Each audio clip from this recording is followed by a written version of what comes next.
እግዚአብሔር የተናገረ ነገር የሚነገር ነብይ ነኝ። የዘንድሮ ምርጫም የሚቀጥለው ምርጫም ጠቅላይ ሚኒስትር አብይ አህመድ ያሸንፋል። ጨብጨቡ። ቤተ መንግስትን ጸሎት በጸሎት መጽሐፍ ቅዱስ በመጽሐፍ ቅዱስ የሚያደርግ መሪ በመጣበት ጊዜ ምን አናደደው? አንድ ያየሁት ራእይ ላይ እንጸልያለን። ለሊት ያየሁት አንድ ራእይ አለና ስለ ፕራይም ሚኒስተር ዶክተር አብይ እንጸልያለን። አብይን ለመገለበጥ የሚፈልግ ማን እንደሆነ አይታችኋል? አብይ ዛሬም ነገም ከነገ ወዲያም አይገለበጥም። እነዚህ ጥቂቶቹ ናቸው። እንደ አሸን ከፈሉት ጸሎትና ራእይ ብቻ ሳይሆን ረብጣም ገንዘብ ከቤተ መንግስት ይዘው ሚሊዮን ገዳይ መሪዎችን ለማወደስ በምዕመን ፊት ቆመው የሚናገሩ ሰዎች የበዙ የተስፋፉም ናቸው። የአገሪቱን ቀውስ ያዋለዱ ጦርነት የሚካሄደው ኢየሱስ ወንጌል እንዲሰበክ ስለፈለገ ነው።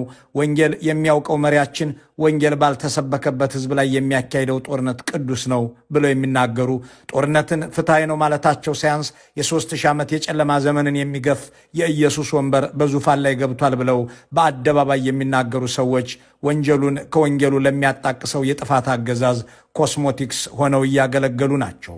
ይህ አብዛኛውን የወንጌላዊ አማኝ የሚመለከት ጉዳይ ሊሆን አይችልም።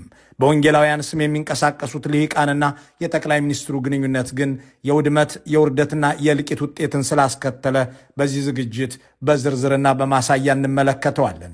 እነዚህ ሰሚናውያን በገንዘብ ፍላጎት እየተመኙ በፈጠራ ነገር ይነግዱባችኋል ተብሎ የተጻፈው ይፈጸም ዘንድ ለአንድ ሰው የሚላላኩ ቤቴ የጸሎት ቤት ትባላለች፣ እናንተ ግን የወንበዴዎች ዋሻ አደረጋችኋት በሚል አስቀድሞ የተቀመጠላቸውን ሕይወት የሚኖሩ ሰዎች በዚህ ሰሞን ለምርጫ ብለን እንጸልያለን ማለታቸው ሳይበቃ አብይ አህመድ ሲመረጡ ራእይ አየን እያሉ በየአጥቢያው በየቤተ ክርስቲያኑ ምዕመኑን እያሰገዱት ነው። ስለ ፕራይም ሚኒስተር ዶክተር አብይ እንጸልያለን። እስቲ ተንበርክከን ለሁለት ደቂቃ ለዚህ ሰው እንጸልይ። ሄደን በእውነት ነው ምላችሁ አጠገቡ ሄደን የሆነ ነገር ባንችልም እንኳን ብንጸልይለት እግዚአብሔር አምላኬ መንገዱን ያሳየው በሩን ያሳየው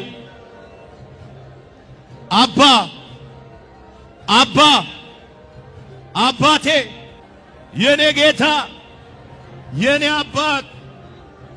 አባ እነዚህን ሐሰተኞች በቅድሚያ ማውገዝና እናንተስ ከእኛ ወገን አይደላችሁም ማለት የሚገባው ሐቀኛው ወንጌል አማኝ መሆን አለበት የሚሉ አስተያየት ሰጪዎች ይህንን በሚሊዮኖች ደም የሚፈለግን መንግስት እያዋደዱ መታየት ነገ በእምነቱ ተከታዮች ላይ የሚሰነዘር አደጋን ይጋብዛልና ከሁሉም በፊት ራሳቸው ወንጌላውያን እነዚህን ሰዎች ሊያወግዟቸው ይገባል ይላሉ። አብዛኛው የአገሪቱ ወንጌላዊ የኑሮ ውድነቱ የሚቆላው የጦርነት እሳቱ በቀጥታም ሆነ በተዘዋዋሪ የሚለበልበው ብልጽግና የተገበረው የማፈናቀልና የመግደል ፖሊሲ በጠቅላላ የሚዳስሰው ቢሆንም ጥቂት የአገዛዝ ቤተኞች ግን ለወሰዱት ነዋይ ሲሉ ምዕመኑን እያታለሉ ናቸው። በዚህ ዝግጅት እነዚህ ራእይ አየን የሚሉት ፓስተርና ቄስ ነን ብለው በየአጥቢያው የተበተኑት ሰዎች ከቤተ መንግስቱ ጋር ያላቸውን ቀጥተኛ ግንኙነት በዝርዝር እንመለከታለን። አብይ ድል ሲያደርግ ጌታ በመንፈስ አሳየኝ እያሉ በህዝብ ላይ የሚፈጸምን ፍጅት እንደ ድል የሚያዋድዱት ሰዎች ከውጭ ሀገር ጭምር ወደ ኢትዮጵያ እንዲገቡ የተደረጉ መሬት፣ ቤትና ገንዘብ የተሰጣቸው የሌላ ሀገር ዜጎች ናቸው። የትኛው ፓስተር ነኝ ባይ፣ የትኛውስ ዘማሪ ከማን ምን ተሰጠው የሚለውን ጥያቄ ስናነሳ የቤተ መንግስቱ ቤተኞች የሚያጋሩንን መረጃ ዋቢ እናደርጋለን። $400 ነው ደሞዜ እያሉ የሚናገሩት ጠቅላይ ሚኒስትሩ ቢሮ ድረስ እየጠሩ ሚሊዮን ብሮችን የሰጧቸውን ወንጌላውያን ጸሎትና ራእይ ማስይዘው ያሰማሯቸው የትኞቹን ነው የሚለውን ስም ጠቅሰን እንመለከታለን።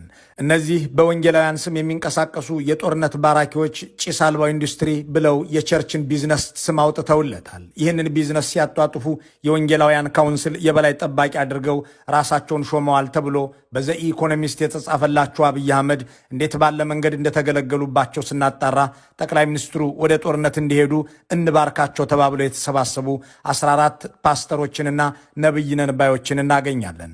መቼ ሰዎቹስ እነማን ናቸው የሚለውን እናብራረዋለን። ከቤተ መንግስቱ በየወሩ ከ3 እስከ $5,000 የሚከፈላቸውን ሰዎችም ዝርዝራቸውን እንነግራችኋለን። 4 ኪሎ የኃይለ ሥላሴ መቀመጫ፣ 4 ኪሎ የደርግ ቤተ መንግስት፣ 4 ኪሎ የኢህአዴግ ቤተ መንግስት። እግዚአብሔር አለኝ የምድሪቷን ታሪክ የምቀይረው አለኝ። አዲሱ ቤተ መንግስት አልቋል አይደለም? በቃ የ4 ኪሎ ዘንዶ ሞተ። ከ100 ዓመታት በላይ ኢትዮጵያን የመሩት ዘንዶች ናቸው። እኛ የጌታ መንፈስ ያነገሰን ሰዎች ግን በአዲሱ ቤተ መንግስት እንገባለን የሚለው ጸሎትና ራእይ ከሰሞነኛው ምርጫ ጋር ተዳምሎ በየአጥቢያው እየተነገረለት ነው። ስለ ምርጫ የሚያወራው ብልጽግና ከስሙ በስተቀር አንዱም ነገር የምርጫን መስፈርት በማያሟላ ድግስ ውስጥ መሆኑ የታወቀ ጉዳይ ነው። ይሁን እንጂ ይህንን ራሱ ደግሶ ራሱ የሚበላውን የምርጫ ወጥም በየቸርቹ እንዲጸለይበት ገንዘብና ሰው አሰማርቷል። እዚህ ጋር አንድ አስደናቂ ጉዳይ አለ። ራሳቸው የምርጫ ቦርድ ኃላፊዋ ሜላትወርቅ ኃይሉ ከወንጌላውያን ቤተ ክርስቲያን ተመርጠው የጌታ መንግስት በ4 ኪሎ ቤተ መንግስት ይገኛልና እሱ ይጸና ዘንድ ስሪ ተብለው የተመደቡ መሆናቸውን የዚያ ሰፈር ውሎ አዳር የሚገባቸው ሰዎች አሳምረው ያውቃሉ። ሜላትወርቅ ኃይሉ በሕግ ሽፋን የሚያነግሱትን የአብይ አህመድን ዙፋን ፓስተርና ነብይ ነን ያሉት ደግሞ በሃይማኖት ስም እያዋደዱት ዘመቻ ከፍተዋል። በቀለ ወልደ ኪዳን የተባሉት ሰው የጦር ወንጀል የተፈጸመበትን ጦርነት ፍትሐዊ ጦርነት ነው ሲሉን የነበረውን ጉዳይ እግር የሚያጥብ ጠቅላይ ሚኒስትር ሰጥቶናል በሚል አጎላምሰውታል። አያሌ ወጣቶችን እግር በማሳጣት የሚታወቁትን አብይ አህመድን እግር ያጥባሉ ብለው ሲናገሩ ዓላማው ፕሮፓጋንዳ መሆኑ አሻሚ አይደለም። ሚሊዮን ብሮች እየተሰጣቸው መሬትና ቤት እየተለገሳቸው ጸሎትና ራእይ ይዘው በየአጥቢያው ከሚሰማሩ ፓስተሮችና ነቢይ ነን ባዮች መካከል አንደኛው የዝናሽ ታያቸው ጽሕፈት ቤት ኃላፊ ሆኖ በዚያ ግንባር ያለውን የወንጌላውያን ክንፍ እያስተባበረ ነው። ወንድሙ ደግሞ በሌላ አቅጣጫ ተሰማርቷል። ከአብይ አህመድ 1 ሚሊዮን ብር የተሰጠው የዚህ ሰው ወንድም ሌላ ተልእኮ አለው። ስማቸውን ጠቅሰን ወንድማማቾቹን እንነግራችኋለን። ሆኖም አንድ ቀዳሚ ማሳሰቢያ አለን። ይህ ዝግጅት የሚያተኩረው የወንጌላውያን አማኞችና እምነት ላይ አይደለም። ኢትዮ ፎረም ሚሊዮኖች የሚያምኑትንና የሚያመልኩትን የወንጌላውያን እምነትም ሆነ ተከታዮቹን ያከብራል። የትኛውንም ሃይማኖት በአክብሮት ይመለከታል። ይሁን እንጂ በሃይማኖት መሪነት ስም ጳጳሳት ጦርነትን ሲባርኩ ጣቢያችን በዝምታ እንዳላለፋቸው ሁሉ የአገር ቅርስና ምዕመን ሲወድም ዝም ያለውን መጅሊስ ተገቢ ተግባር አለማድረጉን እንደዘገበው ሁሉ የወንጌላውያን ቤተ ክርስቲያናትንና ምዕመናንን ለጦረኛ አገዛዝ መገልገያ የሚያውሉ ሰባኪነንና ፓስተርነን ባዮችን የሚመለከተውም በዚሁ ማዕቀፍ መሆኑን ማሳሰብ ይፈልጋል። እናም ይህ ዝግጅት እጅግ የምናከብራቸውን የወንጌል አማኞችንና የምናከብረውን እምነት በፍጹም የሚመለከት አለመሆኑን አስቀድመን እናሳስባለን። እንደ ጦረኛ ጳጳሳት ሁሉ መድፈኛ ፓስተሮችም አሉና ትኩረታችን እነሱንና አገዛዙ ያላቸውን ግንኙነት መዳሰስ ነው። ደግሞም የወንጌላውያን ምዕመናንም እንደ ማንኛውም ኢትዮጵያዊ የበደሉ ተካፋይ፣ የኑሮ ውድነቱ ሰለባ፣ የግጭትና ጦርነቶች ተጠቂ እንጂ የተለየ ተጠቃሚ እንዳልሆኑም እንገነዘባለን። ለሕዝባቸው የሚጸልዩ ለሀገራቸውም ሰላም መሆን ፈጣሪያቸውን የሚማጸኑ ሰባኪዎችና ምዕመናን በብዛት የሚገኙበት መሆኑንም እንረዳለን።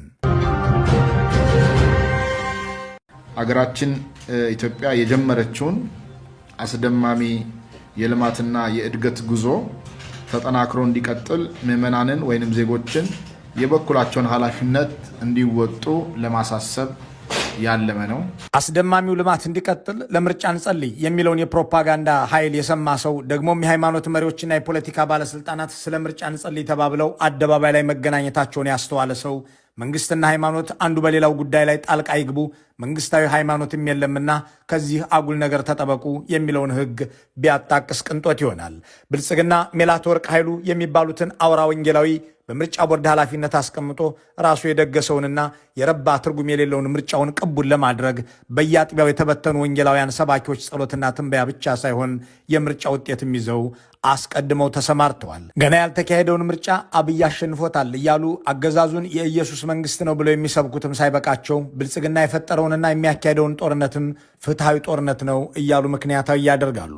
ጠቅላይ ሚኒስትሩ በ2013 አሜሪካና አውሮፓ ይህስ ምንም ምርጫ አይደለም፣ አንዳችም የምርጫን ደረጃ ያሟላም ብለው ውድቅ ያደረጉትን የብርቱካን ሚደቅሳን ምርጫ ለማካሄድ ሲነሳ በግብርና ሚኒስትር ዴኤታ ኢያሱ ኤልያስ በፕሬዝዳንትነት የሚመሩትን የሃይማኖት ተቋማት ካውንስል ቤተ መንግስት ጠርተው ሲያጸልዩ ነበር የሚሉ አንድ የካውንስሉ አባል 15 አባላት ከነበሩት ስብስብ ውስጥ 14ቱ ተገኝተዋል ይሉና በኋላ ላይ ራሳቸው የካውንስሉ ፕሬዝዳንት ኢያሱ ፒያሳ አካባቢ የብልጽግና እጩ እንደሆኑ ተደረጉ፣ ፓርላማም ገቡ በማለት ይህንን በምስሉ ላይ የሚታየውን የምርጫ መቀስቀሻ ባነር በእማኝነት ያጋራሉ። በወንጌላውያን ተመርቆ የተካሄደው ምርጫ እንዳለቀ ደግሞ የካውንስሉ ፕሬዝዳንት ተቀየረና ጣሰው ገብሬ የተባሉ የወንጀለኛው መንግስት ወንጌላዊ ሰው ተሾሙ። በአዲስ አበባም የፐብሊክ ሰርቪስ ቢሮ ኃላፊ ሆኑ።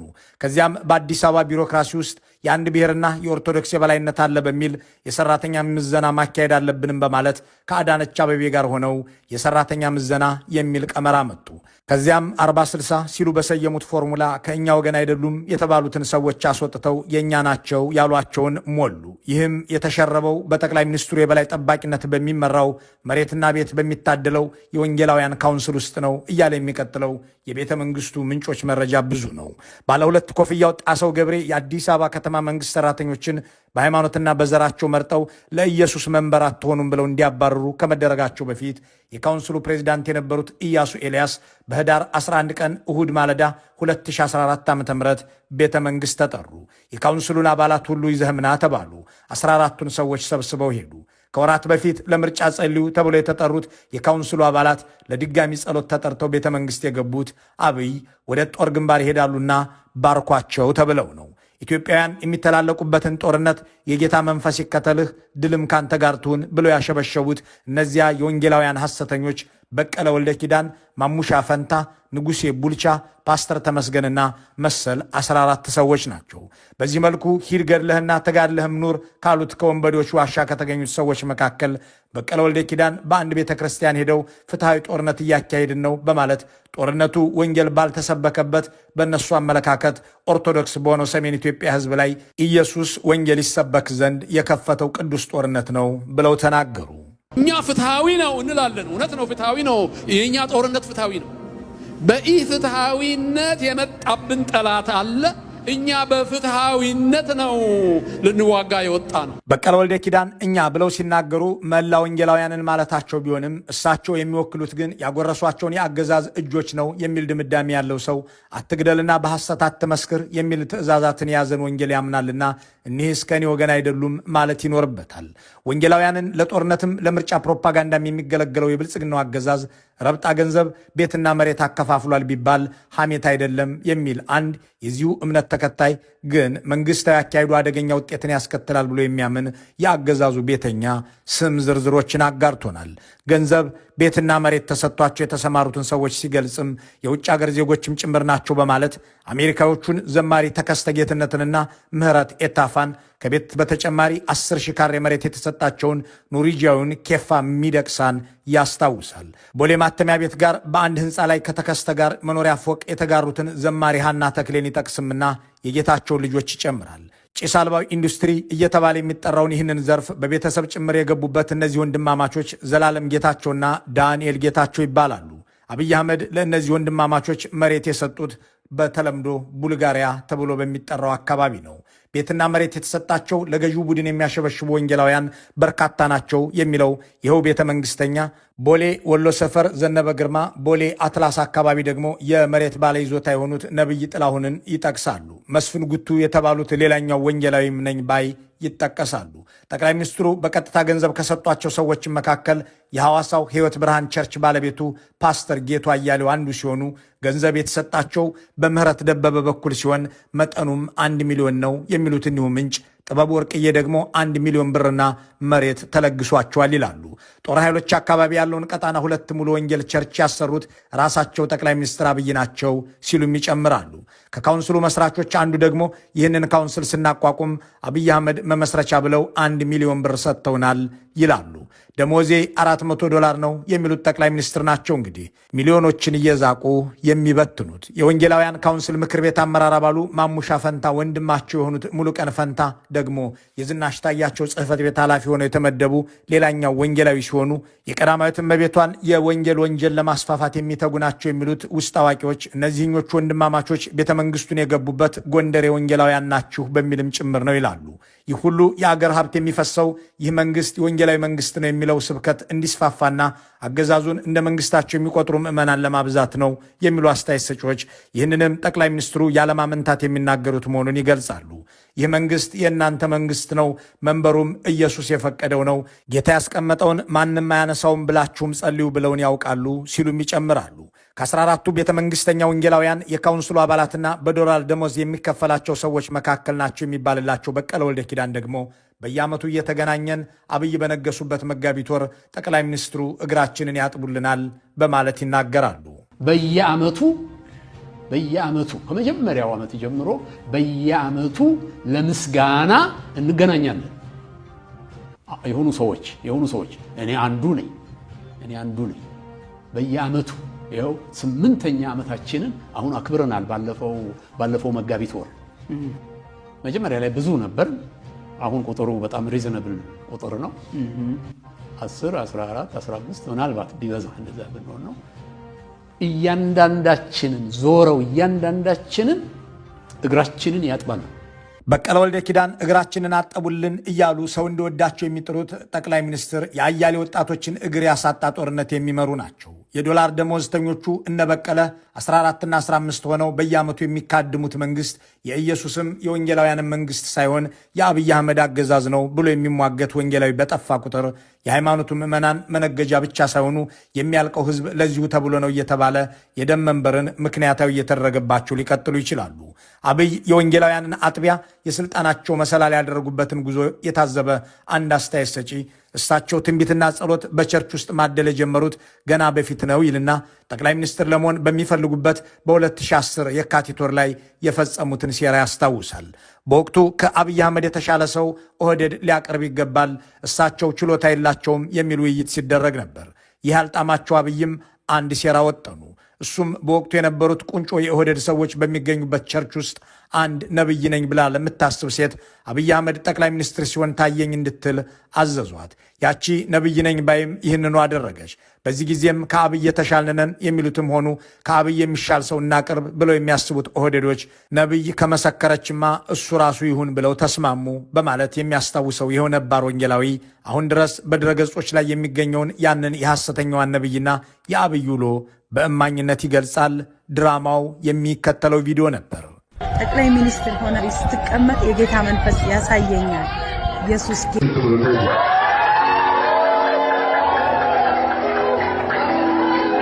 ነብይ ብርቱካን እውነተኛ የእግዚአብሔር ሰው ናት። በመጀመሪያው ቀን ስራውን ጀምሯል። እንዲህ እያደረጉ የወንጌላውያንን አጥቢያዎች ለሴራ ማድሪያ እየተገለገሉ ወደ ስልጣን የወጡት ጠቅላይ ሚኒስትሩ አሁን ደግሞ ሴኪውላር መንግስት ይኖራል የሚለውን የዘመናዊ ስርዓት ህግ አፍርሰው ይህ መንግስት በወንጌል አማኞች ራእይ እየመጣ በወንጌል አማኞች ጸሎት የሚጸና ነው እያሉ ይነግሯቸዋል። ይህንን ለማስፈጸምም ገንዘብና ሰው ይሰማራል። የአገር ሀብት ለምርጫ ቦርድ ኃላፊ ኢቫንጀሊካል፣ ለምርጫ ድል ነጋሪ ነቢይ፣ ለምርጫ ውጤት ባለ ራእይና ጸሎተኛ ይታደላል። ጠቅላይ ሚኒስትር አብይና አንዳንድ የእምነት ተጋሪ ደጋፊዎቻቸው እሳቸው አምላክ ለኢትዮጵያ የፈቀደውን ፕሮጀክት እየፈጸምን ነው ብለው ያምናሉ። ገዥነታቸው ከአምላክ የመጣ መሆኑን በየአጥቢያው የሚሰብኩላቸውን በየሚዲያው እየዞሩ ሐሰት የሚያወሩላቸውንም አሰማርተዋል። የእነዚህን ሰዎች ድርጊት መኮነን በቀዳሚነት የራሳቸው የወንጌላውያን እምነት ተከታዮች ምዕመናን መሆን አለባቸው የሚሉ ሰዎች ይህ ካልሆነ ግን ነገ ሌላ ማህበራዊና ፖለቲካዊ ጣጣን ያስከትላል ሲሉ ይሰጋሉ። ይህ መንግስት የኦሮሞ መንግስት እንዳልሆነው ሁሉ የወንጌላውያን መንግስት ሊሆን አይችልምና የአብይ አህመድና የጥቅም ተጋሪዎቻቸው የወንጀል ስብስብ እንጂ የአንዳች ህዝብ መንግስትም አይደለምና ይህንን ጮክ ብሎ መመስከር በቅድሚያ ከነዚሁ የህብረተሰብ ክፍሎች ይጠበቃል ሲሉ ይመክራሉ። መልካም ሁሉ በመመኘት